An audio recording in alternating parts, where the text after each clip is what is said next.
Hello. So I'll get my words out. This is a short introduction to the lymph stuff that I've been learning recently. If you have pain in your body that's recurring, if you have any kind of autoimmune conditions, so allergies, eczema or eczema, depending on how you say it, psoriasis, IBS, IBD, so Crohn's or colitis, diverculitis, bloating anywhere in your body, um, injuries that are not fully recovering, or diabetes, asthma, pretty much every health condition, or chronic fatigue syndrome, generally just feeling a bit blah, colds that won't really go away, congested sinuses, all of these things are lymph issues. So what I've been learning is being able to move and work the lymph helps get rid of or make the symptoms of these things less severe. Now, if you have an autoimmune condition and doing the lymph work doesn't help the symptoms, then it means that there's an immune condition problem that's bigger than the lymph problem. If that's what's happening, then get in touch with me. We can have a conversation about it. If you have an autoimmune condition that's in flare, then start with the head and neck stuff before you do the rest of the body. The head and neck stuff I've started doing morning and evening. Helps improve my sleep, helps me be more focused through the day, it's giving me more energy. And I've only been doing this at time of recording, I've only been doing this for less than a week. Some of the stuff I've been doing for more than a week, like the full body stuff, because I learned that on the course. But some of the stuff I had to catch up on, like the head and neck stuff, I've only been doing since Wednesday last week, and this is Monday. So less than 7 days I've been doing that.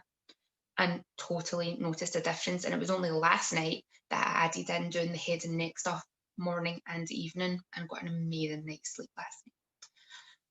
An amazing night's sleep is always a big win. Contraindications, so things to be aware of where you shouldn't do this lymph stuff. I have these written down, so make sure I don't forget. Localized infection. If you've fractured anything, don't do this over the fracture, because you wouldn't want to anyway, because it hurt like hell. If you have acute inflammation that's caused by a bacteria, virus, or poison with a fever of over 102 Fahrenheit, you need to double check what that is in Celsius because I'm not sure. If you've got thrombosis or congestive heart failure, then you shouldn't be doing this lymph work. You want to seek other assistance. There are some soft contraindications. It doesn't help you with speech, unfortunately. Tripping over your tongue doesn't seem to help with that. Soft contraindications.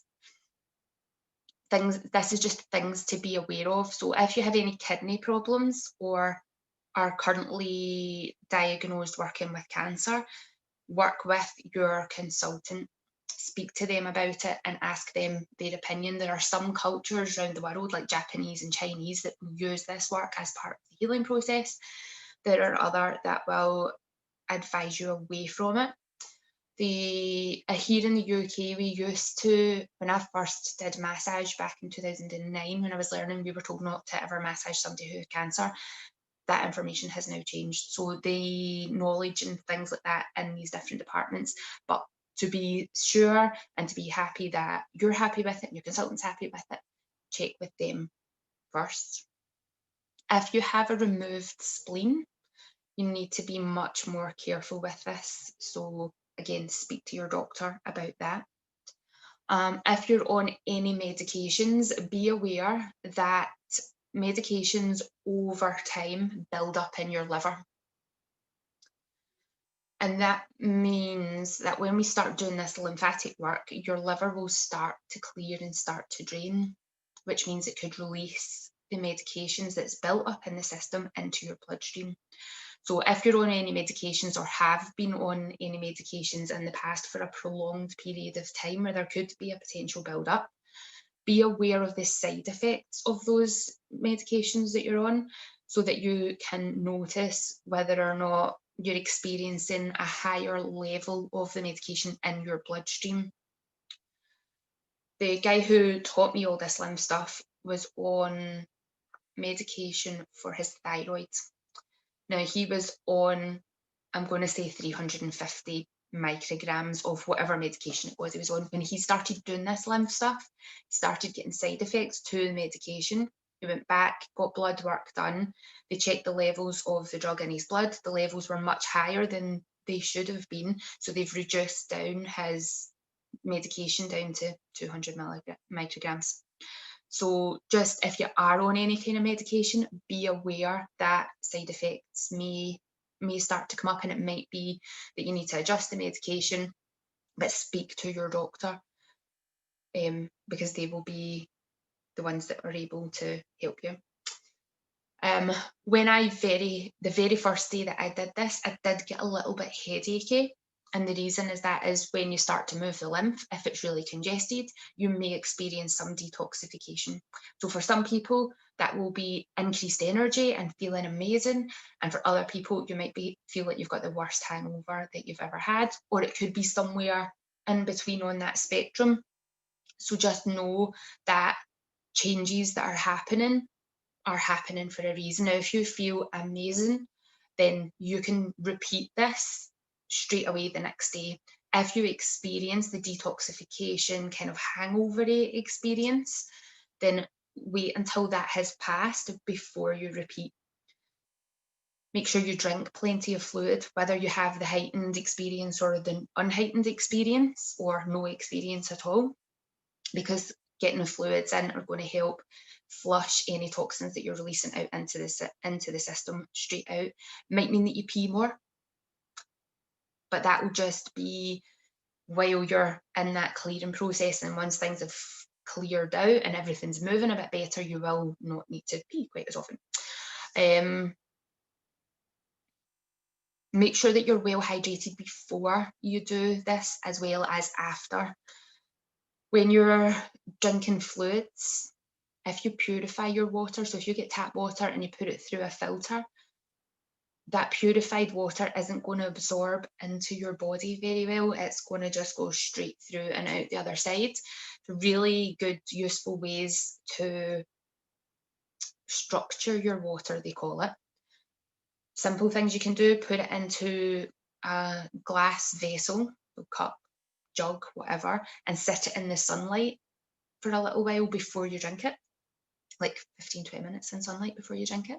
Other things you can do: add a squeeze of lemon, add a squeeze of lime, a tiny pinch of salt, like a few grains of salt, a slice of cucumber, a piece of fruit, whatever it is that you want to do. Just do something to it to help give the water a little bit of structure, and that will help your body absorb it. And that's whether you're doing lymph work or not. You want to be doing that with your water so that your body can hydrate it.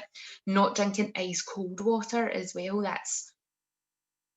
That is universally said for when it comes to hydrating, because ice cold water, your body just passes it straight through. Your body can't absorb that.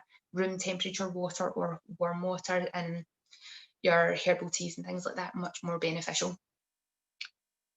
I think that's all I have to say in terms of the introduction for it. So once you've watched this, you don't need to watch it again. If you get any questions about anything, please reach out to me, and hopefully you will experience the same benefits or better benefits than I have been experiencing. I'm giving you different options. So I'll have the head and neck as one video, then there'll be a 1 minute option, there'll be a 1 minute plus some peripheral work, so including the arms and legs.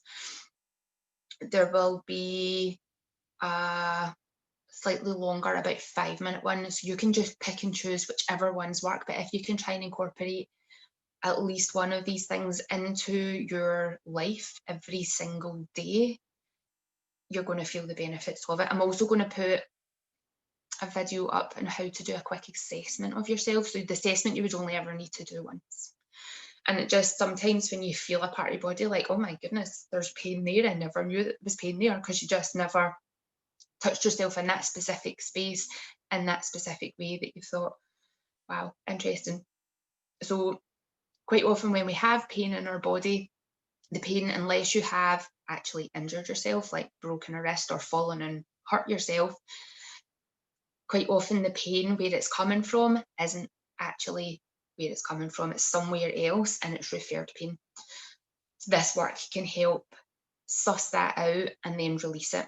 So I have to stop saying so. Anyway, I'll say anyway instead. Right, enough of my chat. Let me know how you get on with this stuff. Really interested.